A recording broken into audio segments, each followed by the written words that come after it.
Subscribe करें और देखें एक दिल दहला देने वाली हॉरर स्टोरी। बिना घबराए बेल आइकॉन प्रेस करना ना भूलें।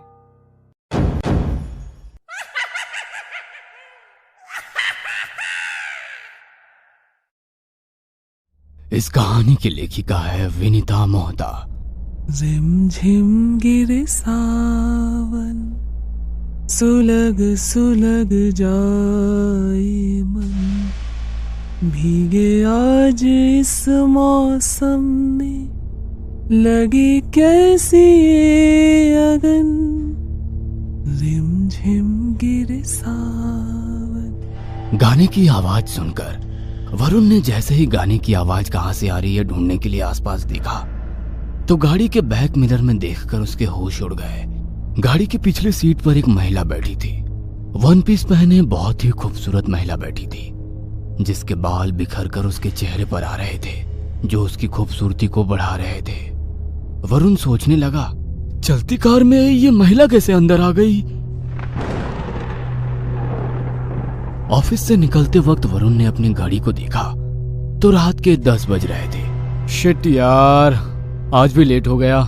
बॉस को भी हमेशा लास्ट मोमेंट पर ही अर्जेंट मीटिंग करनी होती है। खुद का परिवार तो विदेश में बसा हुआ है, दूसरों के परिवार के बारे में तो सोचे। वरुण, तेरी खैर नहीं, आज तो तुझे माँ की दोबारा डांट पड़ने वाली है। सोचते हुए वरुण अपनी कार में बैठ गया। रात का टाइम था, रिमझिम बारिश हो रही थी, मौसम बहुत ही अच्छा हो रहा था। अपनी कार में बैठते ही वरुण ने गाने लगाए और अपने घर की ओर बढ़ने लगा। तभी उसके फोन पर उसकी माँ का फोन आया। हेलो वरुण बेटा, कहाँ रह गया, अभी तक नहीं आया। मुझे तेरी फिक्र हो रही है, इसीलिए बार बार कह रही हूँ शादी कर ले। कम से कम तेरी नकेल कसने वाला कोई तो आ जाएगा, मगर तू है कि सुनता ही नहीं। माँ, तुम भी ये क्या सारी बातें लेकर बैठ गई। हाँ, लास्ट मोमेंट पर ऑफिस में अर्जेंट मीटिंग आ गई, इस कारण लेट हो गया। कुछ ही देर में आ रहा हूँ, वहीं आकर बात करते हैं, कहकर उसने फोन रख दिया। बातों ही बातों में उसने रात के अंधेरे और बारिश के कारण गलत रास्ता पकड़ लिया। बादलों के कारण वैसे ही रात बहुत घनी काली हो रखी थी। तेज हवाएं और सुनसान रास्ते में पत्तों की सरसराहट किसी के भी मन में भय पैदा करने के लिए काफी है। मगर वरुण नए जमाने का लड़का था। भूत प्रेत काली शक्ति इन सब बातों को नहीं मानता था। वह धीरे धीरे आगे बढ़ रहा था।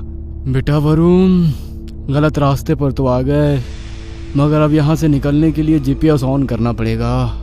वरुण ने अपने मोबाइल का जीपीएस ऑन किया और उसी रास्ते पर आगे बढ़ रहा था। वह जंगल में दाखिल हो रहा था। जंगली जानवरों की रोने की आवाज उसके कानों में आ रही थी। अचानक सामने से दो चमकती हुई आंखें उसकी कार के सामने आकर खड़ी हो गई। डरकर उसने कार रोकी और कार का डीपर ऑन किया तो देखा एक काली बिल्ली थी। कार की रोशनी में वो बिल्ली वहां से भाग गई। बिल्ली के जाने के तुरंत बाद ही जंगली जानवरों की रोने की आवाज तेज होने लगी। बचपन में कहीं वरुण सुना था कि आसपास कुछ बुरा होने वाला हो तो जानवर रोने लगते हैं। जानवरों के इस तरह रोने से अब वरुण को डर लगने लगा। वरुण ने अपनी कार की स्पीड बढ़ा दी। कुछ दूर चला ही था कि रास्ते में लगे हुए एक बोर्ड को देख उसे लगने लगा कि ये रास्ता तो अभी उसने पार किया था। हो सकता है मेरे मन का वहम हो।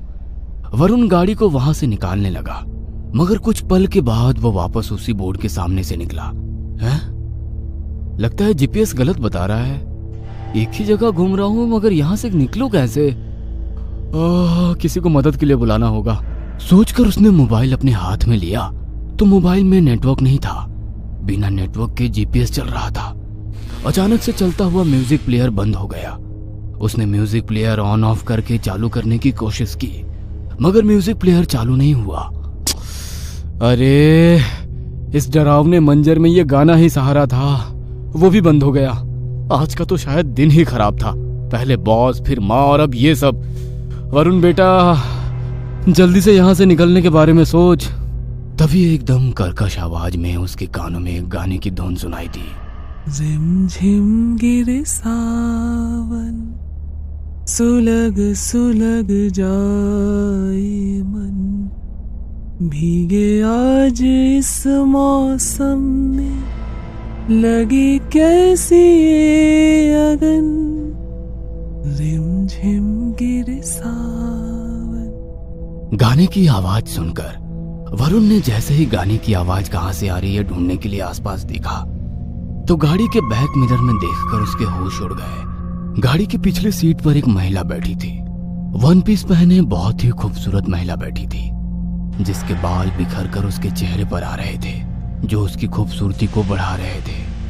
वरुण सोचने लगा, चलती कार में ये महिला कैसे अंदर आ गई? वरुण कुछ बोल पाता उसके पहले ही वो महिला अब उसके साइड वाली सीट पर बैठी थी। अचानक से महिला आगे कैसे आ गई, ये सोच वरुण हैरानी से उसकी ओर देखने लगा। उसे इस तरह देखते देख महिला मुस्कुराकर बोली, अभी तो तुम गाना सुनने के लिए अपना टेप रिकॉर्डर चेक कर रहे थे, मगर मेरा गाना सुनकर हैरानी से मुझे देख रहे हो। क्यों, तुम्हें मेरा गाना पसंद नहीं आया? वह महिला दिखने में जितनी खूबसूरत थी, उसकी आवाज उतनी ही कर्कश और डरावनी थी। वरुण की तरफ दोस्ती का हाथ बढ़ाकर उसने कहा, मैं राजबाला, और तुम? इस बार उसकी आवाज बहुत ही सामान्य थी। वरुण को कुछ समझ नहीं आ रहा था कि उसकी बातों का क्या जवाब दे, क्योंकि वो उस महिला की हरकतों से हैरान था। वरुण खामोश था कि अचानक वो महिला कर्कश आवाज में बोली, तुमने मेरी बात का कोई जवाब नहीं दिया। कहकर वो वरुण को घूरने लगी। वरुण की आवाज में घबराहट थी। वरुण सक्सेना, अभी कुछ देर पहले तुम अपनी माँ से शादी के बारे में बात कर रहे थे। शादी के बारे में क्या ख्याल है? कैसी लगी मैं तुम्हें? मुझसे शादी करोगे? वरुण वैसे ही बहुत घबरा चुका था। अब अचानक से शादी का सवाल सुनकर उसके चेहरे पर पसीना आ गया। अपने रुमाल से पसीना पोंछकर वो उसकी ओर देखकर पूछने लगा, तुम अचानक से मेरी कार में कैसे आ गई? महिला मुस्कुराकर उसकी ओर देखने लगी। अचानक कैसे? मैं तो तुम्हारा ही रास्ता देख रही थी। बोलो, शादी करोगे मुझसे? वरुण कुछ भी नहीं बोला तो लड़की गुस्से में उसकी ओर देखने लगी। क्यों, क्या हुआ? कोई जवाब नहीं है? क्या मैं तुम्हें पसंद नहीं? पसंद? शादी? What nonsense! मैं तुम्हें जानता भी नहीं हूँ और तुम शादी की बातें कर रही हो। वरुण का जवाब सुनकर वो लड़की जोरों से हंसने लगी। अब उसकी आवाज एकदम कर्कश हो गई थी। वह धीरे धीरे रास्ते की ओर देखकर बोलने लगी,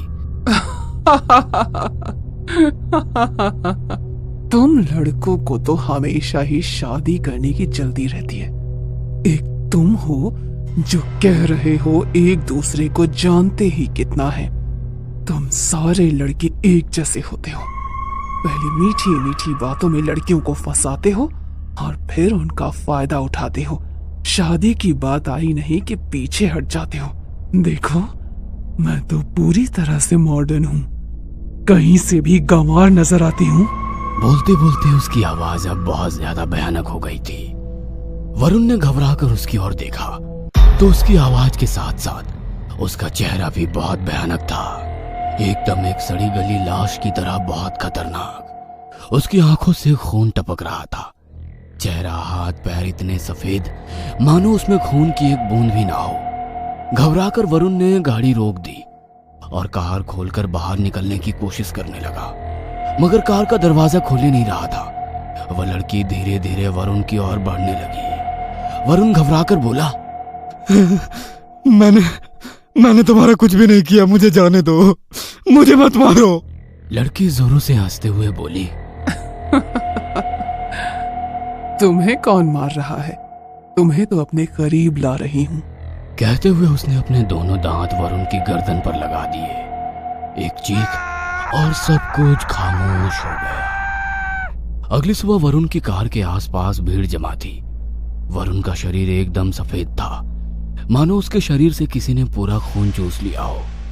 पुलिस वाले उसकी कार के आसपास खड़े होकर बातें कर रहे थे। पिछले 6 महीने में ये इस रास्ते पर इस तरह से मिली हुई 8वीं लाश है। कोई सुराग भी नहीं मिलता है, इसलिए तो इस रोड पर लोगों का रात को आना जाना मना है। लोगों को नो एंट्री बोर्ड भी नजर नहीं आती। इंस्पेक्टर अपनी तफ्तीश कर रहे थे और दूर 2 आंखें चमक रही थी। ये कहानी आपको अच्छी लगी हो तो हमें सब्सक्राइब करें, हमारा इंस्टाग्राम और फेसबुक पेज जरूर फॉलो करें। और हाँ दोस्तों, सब्सक्राइब करना भूलना मत।